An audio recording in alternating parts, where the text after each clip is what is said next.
Hi, and welcome to our families and supporters. We are here to talk to you about commencement. My name's Bridget Colacchio. I'm the Director of Family Support here at Dartmouth, and it's my pleasure to work with our students' families as you support your student. We get lots of questions about commencement weekend, and so we thought it would be really helpful to gather a couple of our experts on campus to answer those questions for you, to make sure that you have an excellent time when you are here with us for commencement weekend. So I am joined by my colleagues, EJ Kiefer, who's the Executive Director for Conferences and Events, and Kathleen Cunneen, our Director for Undergraduate Commencement with the Office of Student Life. And we're going to answer some questions that come up every year from families and hope to get you the information that you need. Let's start on the day of commencement. We know we're talking about the whole weekend because we've got events throughout the whole weekend, but on the day of commencement, how do people get there? How do people arrive? Where are they going to sit? We know people are often wondering about what seats are the good seats. So can you just take us through the arrival process for that morning? So that morning, there are some people that come early in the morning, and they take in some of the seats, and there are plenty of seats on the green, over 9,500 chairs and seats available. So either you come in and you drive in, and you can go right to the satellite parking lots, Dewey, River, or Thompson. That parking information's on the website. And from those lots, you can come in and take the shuttles. We have 3 buses running that morning, drop you right off at the corner of the green near the Hanover Inn. There's also town parking, so if parking on Sunday, don't have to feed the meters. You do have to feed the meters if you park in those lots or those spaces on Friday or Saturday, but Sunday there's free parking. All the campus lots are also open across the campus as well. We do close down College Street, which is the street in front of Dartmouth Hall. That is for handicap placards only, so there'll be a police officer there. If you have a handicap placard, they'll let those vehicles in. They can park parallel on both sides of that. If for some reason those fill, you can still do a drop-off, and then the driver would go off to one of the satellite sites. Great. So plenty of seats. Plenty of seats. Lots of places to park, and some assistance from the shuttles, which is really helpful. So once people are there for the commencement ceremony on Sunday, what is the ceremony like? Can you tell us about sort of the order of events? Sure. So once we ask that guests are in their seats about 8:45 because we do bring in the 50-year class. The 50-year class processes in, and then a little before 9 o'clock or around 9 o'clock, the graduates process in, the advanced degrees process in, and then we're usually in seats around 9:30. Ceremony starts. There's a welcome. There's an invocation. Then we go into honorary degree recipients, and they're given their citations. And then after that, the keynote speaker, Sandra Oh, she'll give her remarks. And then we go into the degrees. So advanced degrees, they are called up, they're conferred.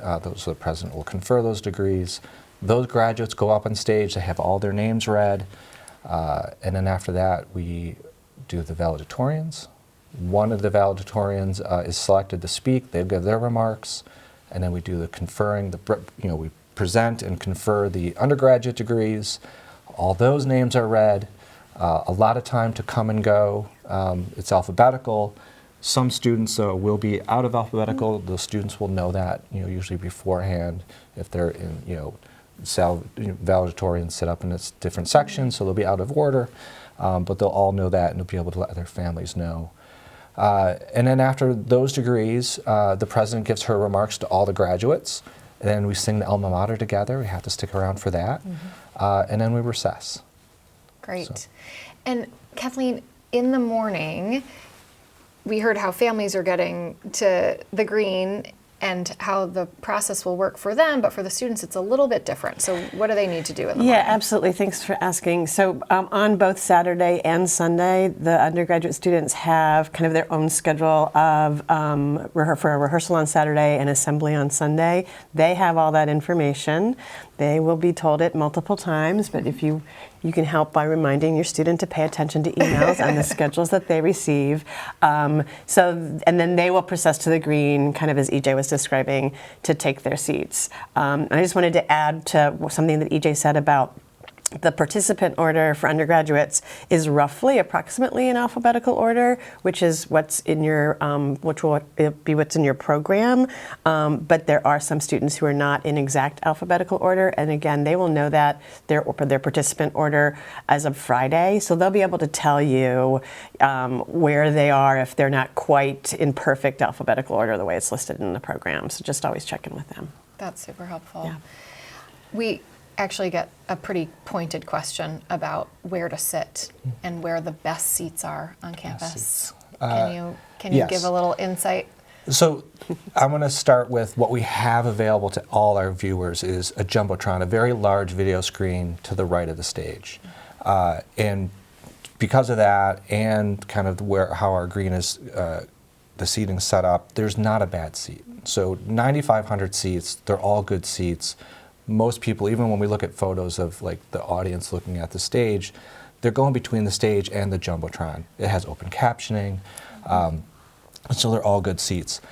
Some people choose to be right in the center, some people want to be on the fringe. We have guests who sit on the lawn of Dartmouth Hall. We have guests that bring blankets and sit on the south end of the green and just sit back there, under trees, kind of throughout the areas.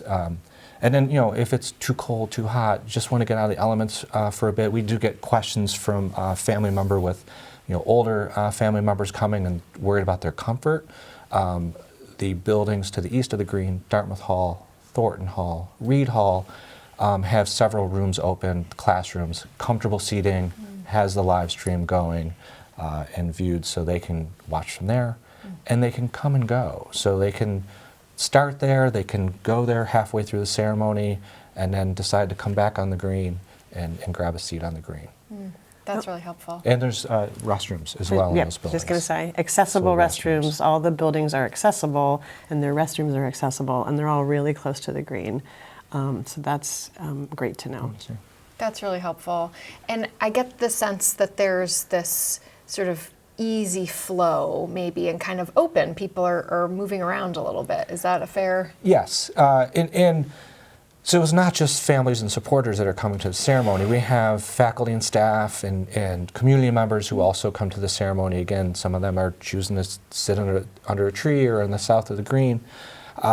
And some come just to listen to the honorary degree recipients, and that finishes and they depart. Some of the extended family for the advanced degrees, after their names are read, they go downtown and get another cup of coffee. And so people are coming and going. Sometimes the cousins don't want to stick around the whole time, and so they're coming and going. So seats do kind of rotate on the green throughout the ceremony. And there's always a critical mass throughout the whole thing. We've got people there to celebrate all of the students as they are having their names called all the way up until the end of the ceremony. Correct. And the alumni or the family supporters who know the alma mater are sticking around for the alma mater. And that's kind of the moment at the end of the ceremony, and the president's remarks are all key pieces. And sometimes people want to skip out early because they're like, oh, we have to go get to Baker or to go get our diploma. Baker doesn't open until after the ceremony, yep. So there's no reason to go there early because you can't get in. That's so helpful. That's really great. We touched a little bit on the idea of accessibility, and we want to make sure that all of our guests are as comfortable as possible in getting to and from the ceremony. So can you say a little bit more about the accessibility options there? Yeah, so again, College Street is closed. Accessible hang tags can get into that, onto that street, and that is the closest area to the wheelchair section. So guests using wheelchairs can sit in that section, and we have that section because we cannot accommodate the wheelchairs in the general seating because we have to leave the aisles open. And all the seats, though, for those who have a walker or a cane or just have some mobility concerns, the whole green is accessible for all those seats. And again, then the indoor seating is, I always say, sometimes if you're just not comfortable in the plastic seats, go inside to a classroom for a little while and you can come and go. Yeah. Yeah, could I just add, I'm just going to say, if, in terms of your student, if your student has any accessibility concerns or questions about possible accommodations, you can recommend to them that they contact their undergraduate dean, which we've, again, that's been communicated to them, but certainly if you're hearing concerns from your student, they can check in with their undergraduate dean about what their needs might be. That's great. Yeah. And that's a really helpful reminder just in general in terms of students receiving so much communication directly from their deans and from others with all of the information that they need. So they're getting everything. Yeah. And we want to encourage you to remind them to read all of the things that they're getting. That's really helpful. You mentioned something about getting out of the elements. So what happens if it's stormy or cold and rainy? We are outdoors, rain or shine. So we have no indoor venue that's large enough, so we are on the green, rain or shine. So dress for the elements, dress for the sun, dress for the heat, dress for a chilly day, a chilly morning, layers, and we are out there, rain or shine.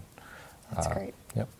We are hoping for blue skies and no snow. That's what we can maybe count on that, we hope. Sometimes there's a question about whether or not people should save seats on the green, and could you help us understand sort of what that might look like? And I can also kind of talk through the timing of the kind of the seating on the green. So we open, the green is closed throughout Saturday and early overnight. We open it sometime in the morning. There are a couple hundred people that show up very early in the morning, and they want to get specific seats. But even after that settles, there are still over 9,000 seats still open and available. So the need to get there really early in the morning is really not needed. And then I'll jump to 7:30 in the morning. More than half of the seats, if not maybe a quarter of the seats are filled at 7:30 in the morning. By 8 o'clock, about half the seats are still available. And then by 8:30, it feels full. There's still some seats, but it's pretty close to full by 8:30. And the majority of people come in somewhere between that 7:30 and 8-ish time is when we just see kind of, all directions of the green are kind of coming in. That's really helpful. Yep. And if people did want to have somebody show up a few minutes early ahead of the family, what's sort of the guidelines there? Sometimes I always pick on the cousins, but some family member is kind of instructed to go early to the green or get there before the rest of the family. And we have a rule for our ushers. It's U plus 2, so you can save a seat and 2 additional. And we also mention that just because some families it's 10 people, it's just hard to save 10 seats when there's many other people also looking for those seats. So getting help and sending 2 cousins or 3 cousins is much better to kind of save those. And it's U plus 2 is the rule that our ushers will be kind of going through. No signs, you can't lay out blankets or things like that. If the seats are open and it looks like they're open, we're going to give them to another guest. That's super helpful. But again, early morning's not needed, and there's seats throughout the morning. That's so great. Thank you.